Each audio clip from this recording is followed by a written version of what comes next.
Also tonight, we are, of course, staying on top of that breaking news in the Middle East. In the last hour, we learned new details about Iran's retaliatory attacks against the U.S. Yeah, defense officials now say missiles were only launched at a U.S. military base in Qatar and not in Iraq, all right?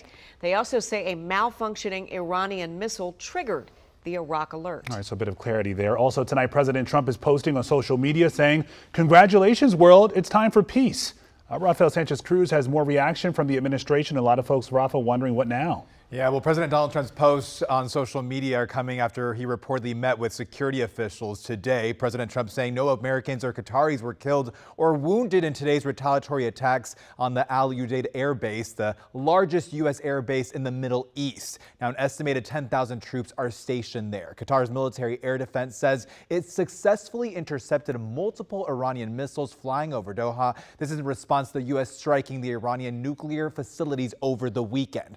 Iran says the number of missiles fired at the U.S. base in Qatar matches the number dropped by the U.S. on Iran's nuclear sites. Trump posting on Truth Social in the last hour, Iran has officially responded to our obliteration of their nuclear facilities with a very weak response, which we expected and have very effectively countered. He proceeds to write, most importantly, they've gotten it out of their system and there will hopefully be no further hate. I want to thank Iran for giving us early notice, which made it possible for no lives to be lost and nobody to be injured. Perhaps Iran can now proceed to peace and harmony in the region. I will enthusiastically encourage Israel to do the same, end quote. Now, the president's response comes as some lawmakers, both Republicans and Democrats in both chambers, are calling on Congress to rein in the president's military powers. But we expect them to explain to the American people the basis of the strike.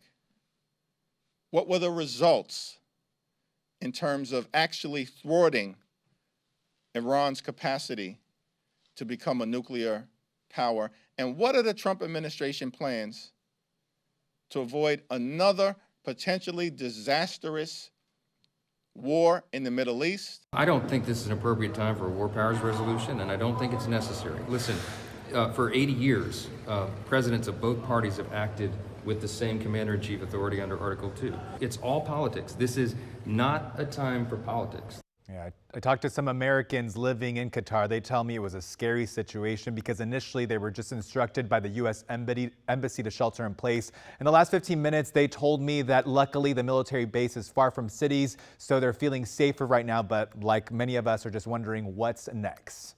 It's the uncertainty for sure, Rafa, that has to make people really uneasy there. All right, thank you. All right, and here in our